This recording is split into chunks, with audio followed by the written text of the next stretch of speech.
नमस्कार जी। हिंदी साहित्य सागर में आप सबका स्वागत है। मैं हूँ सुनीता तटकर और आज मैं लेके आई हूँ नितिन कुलकर्णी जी की कुछ रचनाएं।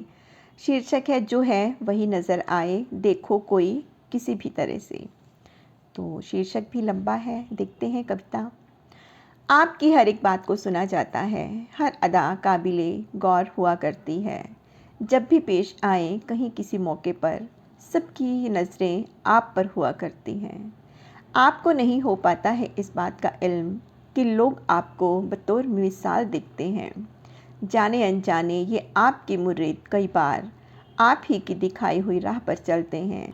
ऐसे में आपके लिए हो जाता है बड़ा लाजमी आप हमेशा अपनी ज़िंदगी को खुल के जिएं। आपका हर लम्हा हो ज़िंदगी से लबालब एक उम्दा मिसाल बने आप अपनों के लिए।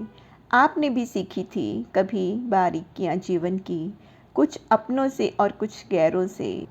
इस तरह से अब आपकी बारी है इन सौगातों को लौटाने की, जो है वही नज़र आए, देखे कोई किसी भी तरह से। तो ये थी इनकी पहली रचना। इनकी दूसरी रचना है, शीर्षक है विश्वास यकीन एतबार। वैसे तो हमेशा ही काफ़ी होता है खुद का खुद पे यकीन, कई बार यूं ही मगर वो हम सभी का इम्तिहान ले लेता है। हमने देखा है ऐसे वक्त यकीन को शक में बदलते हुए, पर ये भी जाना है वह किसी अपने को भेज देता है।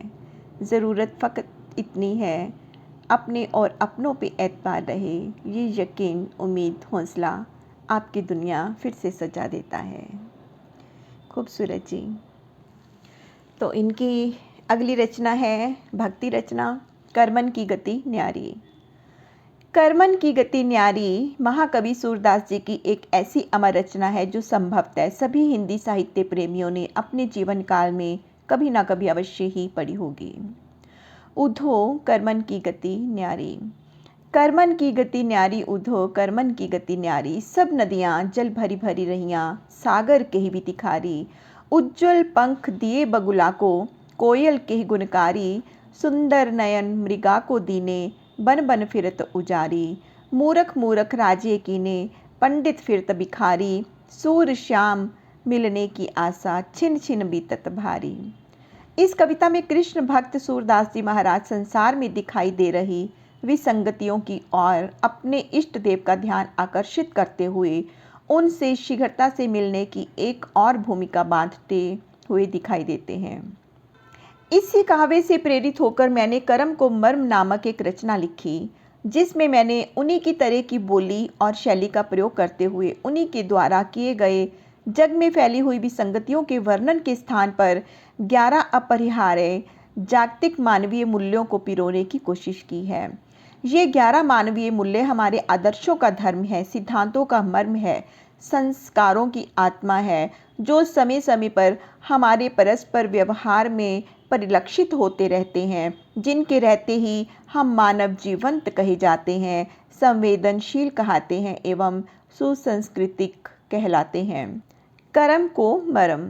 करमन की गति न्यारी साधो, करमन की गति भारी साधो। इसका क्रोध करे जो उसते खुद पर पड़त करारी साधो। दीनन दुखियन की ना सुने जो, वाकी मति है मारी साधो। यत्न करे ही का धर्म जगत में, पर बस हर संसारी साधो। मन माफिक या सब माफिक से, ऊंची उसकी त्यारी साधो। सत से बड़ो है सखा न कोई, असत से बड़ी बीमारी साधो। गुण को तज अवगुण जो मिलावे, चार दिना की यारी साधो। छोटन बड़न को भेद करे वो, है सब होते बड़ो अनाड़ी साधो। सभी संग प्रीत को पाठ पढ़ावे, गुरु कृपा है न्यारी साधो। पापन को बही खात अलग, पुण्यन की गिनती न्यारी साधो। क्षीर क्षमा संतोष के रथ पर, चले आनंद की सवारी साधो। एक फकीर ही अमीर जग में, बाकी दुनिया भिखारी साधो। करमन की गति न्यारी साधो, करमन की गति भारी साधो। तो ये थी इनकी रचना। तो इनकी अगली रचना जिसका शीर्षक है परिपक्वता, एक पहलू ये भी। परिपक्वता। मैं सबसे अनोखा हूँ, अनूठा हूँ से हम सभी अनोखे हैं, अनूठे हैं, तक की एक यात्रा है। जहाँ पहला पड़ाव तो हमारा अपना ही है, परंतु दूसरे पड़ाव तक आते आते कई बार जीवन संध्या हो जाती है, या कई लोग तो जीवन पर्यंत इस दूसरे पड़ाव तक पहुँच ही नहीं पाते। वैसे जितना प्रतीत होता है उतना कठिन नहीं है। मैं अकेला ही अलग नहीं हूँ, हम सभी अलग अलग हैं। मैं अकेला ही अनोखा नहीं हूँ, यहाँ तो हम सभी अनोखे हैं। इसी अनोखेपन में सुंदरता है, इसी अनूठेपन में विविधता है, इसी विविधता में नवीनता है, इस नवीनता में निर्मलता है। ये अपना अपना अनूठापन है, सभी को विधाता से मिला है। जो समझा इसे उसका गुलशन रंग बिरंगे ताजे फूलों सा खिला है। इनकी अगली रचना है उम्र का तकाजा।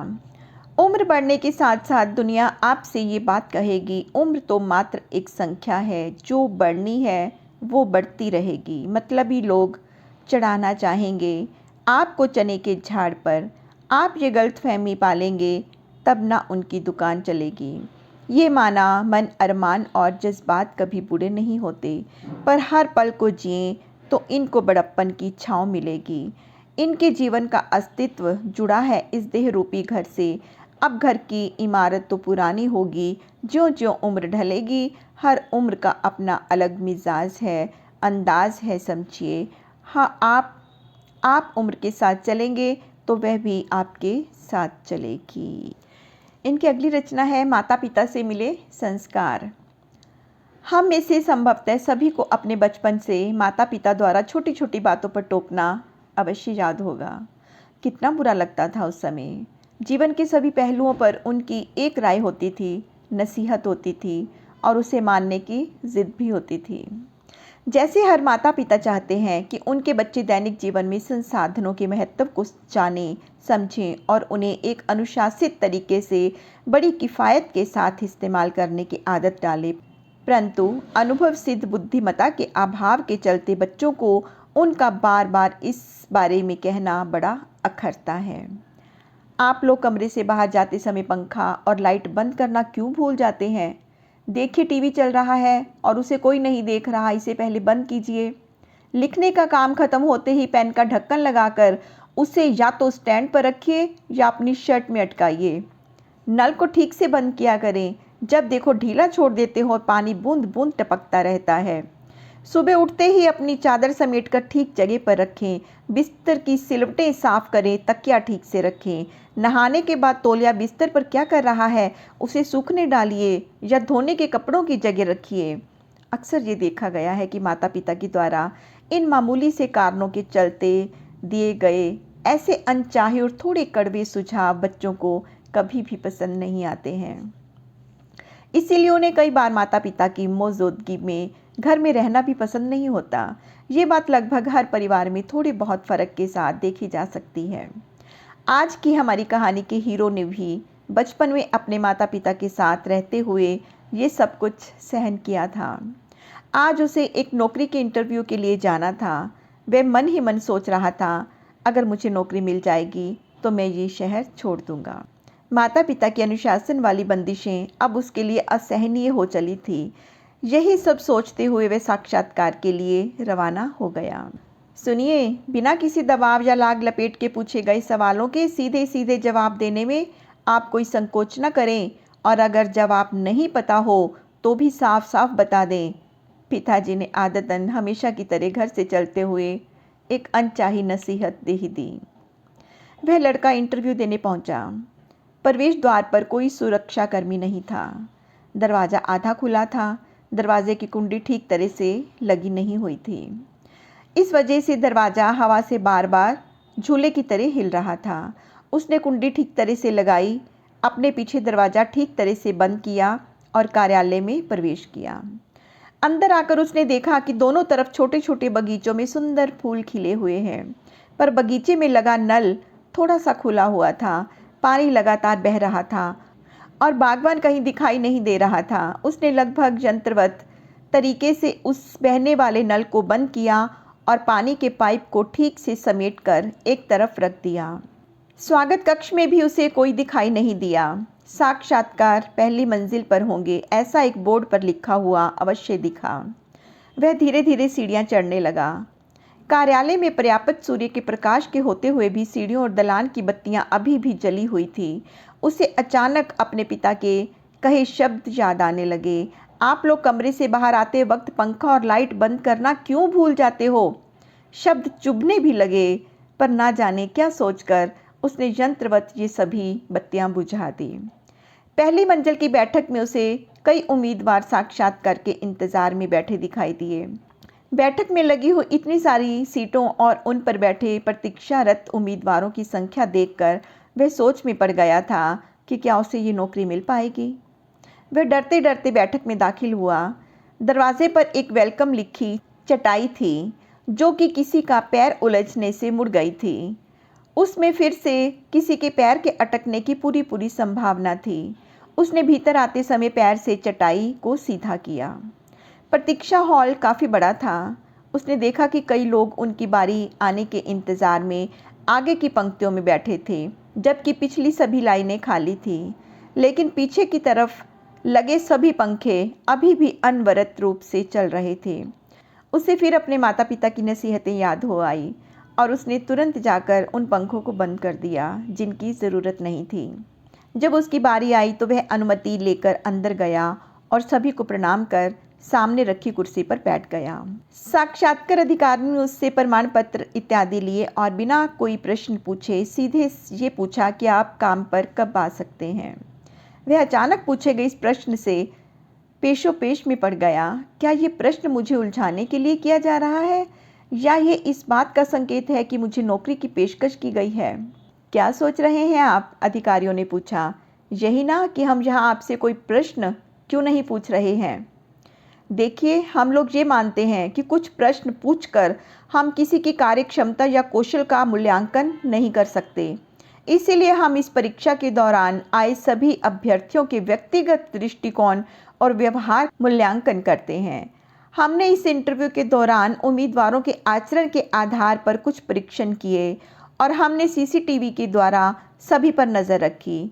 आज यहाँ आए सभी उम्मीदवारों में से किसी ने भी हमारे यहाँ बेतरतीबी से रखी गई या हो रही चीज़ों को ठीक से रखने का प्रयास नहीं किया। आप अकेले ऐसे उम्मीदवार थे जिसने हर ऐसी चीज़ जो ठीक नहीं थी उसे दुरुस्त करने का प्रयास किया। इसीलिए हमने आपको इस नौकरी के लिए चुनने का फैसला किया है, अधिकारियों ने कहा। जिस व्यक्ति को अपने माता पिता की अनुशासन, प्रियता और दैनिक कार्यों में तरतीबी बरतने के लिए दिए गए निर्देशों से हमेशा चिढ़ होती रही थी, अचानक उसे ये एहसास होने लगा कि उसके अंदर पड़े इस अनुशासन के बीज की वजह से ही उसे आज नौकरी मिल पाई है। ऐसा सोचते सोचते उसे अपनी सोच पे शर्मिंदगी महसूस होने लगी। माता पिता के प्रति अपार श्रद्धा का आभास होने लगा और उनके प्रति व्यापक गुस्सा अचानक न जाने कहाँ काफूर हो गया। उसे इस बात का भीतर तक एहसास होने लगा था कि उसके माता पिता आज तक उससे जो भी कहते रहे हैं, करवाते रहे हैं, वह उसके उज्जवल भविष्य के लिए ही कहते रहे हैं। ये वाकई सच है कि एक सुंदर व्यक्तित्व का मालिक होने और एक बेहतर इंसान बनने के लिए आपको अपनी बुरी आदतों को छोड़ने और अपने व्यवहार में आशातीत अनुशासन लाने की आवश्यकता होती है। हमारे माता पिता जब बचपन में हमें अनुशासित करने की कोशिश किया करते हैं, नसीहतें दिया करते हैं, तो वे हमें इसी दिशा में प्रेरित करने का यत्न कर रहे होते हैं। आशा है आप लोगों को एक मूल मराठी पोस्ट का मेरे द्वारा किया उपरोक्त संबंधित भावानुवाद अच्छा लगा होगा। इसी विषय पर विचार करते करते इस छोटी सी चौपाई का जन्म हुआ, जो मेरी सोच, दृष्टिकोण और दर्शन का आधार रहा है और जिसे आप सभी के साथ साझा करके मैं भी थोड़ा उऋण होना चाहता हूँ। मूल्य, आदर्श, सिद्धांत एवं नैतिकता वो आधार स्तंभ हैं जिन पर हमारे चरित्र एवं संस्कारों की इमारत खड़ी होती है। अडिग रह पाते हैं हम असत्य, मिथ्या, माया की आंधियों में। इनकी नींव जो माता पिता से मिली शिक्षा से पड़ी होती है। बहुत ही खूबसूरत थी जी ये पोस्ट। तो माता पिता की नसीहतों का आदर करना चाहिए। तो ये थी इनकी कुछ रचनाएं। कमेंट बॉक्स में बताइए कैसी लगी। धन्यवाद जी।